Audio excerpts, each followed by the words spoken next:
कि ये विषय को आपको समझना होगा, क्योंकि कई अविश्वासी मेरे मित्र दोस्त जो हैं ये सवाल उठाते हैं, अगर परमेश्वर है तो लोग मर क्यों रहे। जी हाँ दोस्तों, इस विषय के ऊपर मैं बात करने जा रहा हूं, बड़े ध्यान से बने रहिएगा, थोड़ा सा लंबा होगा लेकिन बने रहिएगा। अगर परमेश्वर है तो लोग मर क्यों रहे, इसको कई लोग सवाल उठाते हैं। अगर विश्वासियों के मन में यह प्रश्न है, आज इसको मैं कोशिश करूंगा जवाब देने की, मेरे साथ में बने रहे। नाउ सबसे पहले 3 कारणों को देखते हैं जिससे तब से लेकर अब तक सबसे ज्यादा मौतें हुई हैं। आइए देखते हैं वो 3 कारण क्या है। पहला, जिसको कहते हैं नेचुरल डेथ, यानी उम्र हो गई और आदमी मर गया। दूसरा, जो सबसे ज्यादा मौतें हुई हैं और वह है बीमारी। तीसरा, एक वजह जो सबसे ज्यादा है, यानी 2 में से सबसे ज्यादा है, और वह है कत्ल। तो इसका मतलब है सबसे पहला है नेचुरल डेथ, उसके बाद में है बीमारी, फिर उसके बाद में है कत्ल। इन 3 वजहों से तब से लेकर, यानी आदम से लेकर अभी तक इंसानों की मौतें हुई हैं। तो इन 3 कारणों की वजह से हुई है। जब ये 3 कारणों की वजह से मौतें हुई हैं दोस्तों, बड़े ध्यान से देखिएगा, इन तीनों मौतों में परमेश्वर का हाथ नहीं है। तो प्रश्न ये उठता है, फिर परमेश्वर को दोष क्यों दिया जाता है। सबसे पहला आदमी मरा कैसे, नेचुरल डेथ से। दूसरा आदमी मरा कैसे, बीमारी से। तीसरा आदमी मरा कैसे, कत्ल करने से, आपस में एक दूसरे को मार लिए। तो परमेश्वर का हाथ यहां पर का है। तो सबसे पहली चीज जो सबसे ज्यादा मौतें होती है इन तीनों में से किसी एक से, तो सबसे पहला तो ये तो पता चल गया इसमें परमेश्वर का हाथ नहीं है। अब बचा बाकी रीजनों से या कारणों से जो मौतें हो रही हैं, और लोग कहते हैं कि परमेश्वर उसको क्यों नहीं रोकता। आइए उसको भी देख लेते हैं, उसको भी जांचते हैं कि इन 3 के अलावा जो बाकी कारणों से मौतें हो रही हैं उसके पीछे क्या परमेश्वर है या फिर कोई और है। आइए उसको देखते हैं, बड़े ध्यान से मेरे साथ में बने रहें।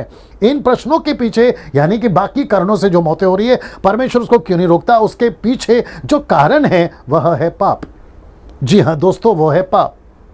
इसका मतलब है कि पाप के चलते बाकी चीजें हो रही है। आइए देखते कैसे। रोमियो की किताब उसका 1 अध्याय वचन 24 लिखा है कि इस कारण परमेश्वर ने उन्हें उनके मन के अभिलाषाओं के अनुसार अशुद्धता के लिए छोड़ दिया कि वे आपस में अपने शरीरों के अनादर करें, यानी कि अपमान करें। फिर वचन 28 कहता है कि जब उन्होंने परमेश्वर को पहचानना ना चाहा, इसलिए परमेश्वर ने भी उन्हें उनके निकम्मे मन पर छोड़ दिया कि वे अनुचित काम करें। अब यहां पे ये 2 वचन के अलावा दोस्तों के अनुसार दोस्तों यह पता चलता है कि परमेश्वर ने उनको त्याग दिया। क्यों? उसके पीछे वजह क्या है? उनकी गलतियां। उसके पीछे वजह क्या है? उनके पाप है। उसके पीछे वजह क्या है? उनका निकम्मा चाल चलन है। तो परमेश्वर के यहां सिस्टम है, पापियों से प्यार करता है, पाप से नहीं ना। ये वचन को देखिए, याकूब की किताब उसका 1 अध्याय वचन 14 और 15 लिखता है, प्रत्येक व्यक्ति अपनी ही अभिलाषा में खिंचकर फंसकर परीक्षा में पड़ता है।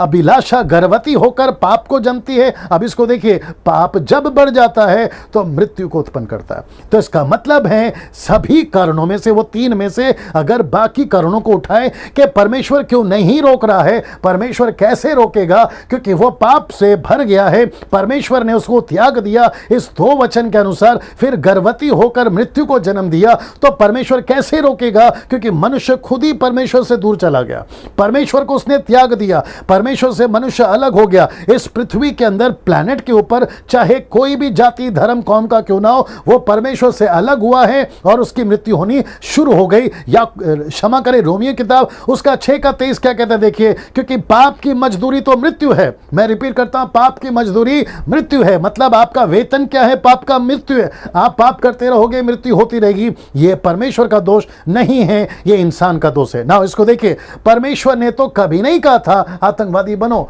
मर्डरर बनो, डाकू बनो, शराबी बनो, रेपिस्ट बनो। परमेश्वर ने कभी नहीं कहा। यह मनुष्य की गलतियां हैं, मनुष्य ऐसा बना है और उसके चलते ये परिणाम हुए हैं ना। उत्पत्ति की किताब 6 का 5 लिखा है, यहोवा ने देखा मनुष्यों की बुराई पृथ्वी पे बढ़ गई, उनके मन के विचार में जो कुछ उत्पन्न होता है निरंतर बुरा ही होता है। अब अगला वचन देखिए, 6 का 6 कहता है, यहोवा पृथ्वी पर मनुष्य को बनाने से पछताया।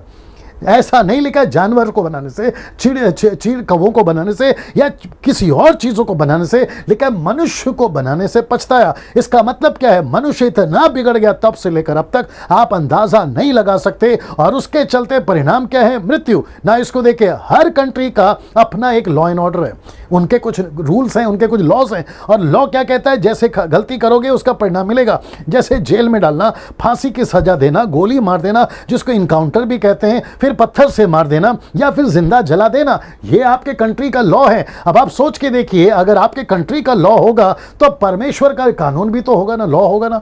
परमेश्वर का कानून क्या है? पाप करोगे मृत्यु आएगी, मुझसे दूर जाओगे मृत्यु आएगी, मुझसे दूर जाओगे तुम बिखर जाओगे। वचन देखिए, ये आखिरी वचन है, वचन देखिए मत्ती की किताब उसका 12:30 में क्या लिखा देखिएगा, लिखा है कि जो मेरे साथ नहीं वह मेरे विरोध में है, और जो मेरे साथ नहीं बटोरता वह बिखरता है। इसका मतलब है स्कैटर्स। वचन कहता है स्कैटर्स, मतलब वो बिखरता है। परमेश्वर कहता है साफ साफ, दोस्तों बड़े ध्यान से सुनिएगा, परमेश्वर कहता है अगर तू मेरे साथ में है सुरक्षित है, मेरे साथ में नहीं है तो पाप में है, और जब तू पाप में है तो तेरे ऊपर मृत्यु पक्का आएगी। अगले वीडियो में फिर मुलाकात होगी। प्रभु आपको आशीष दे।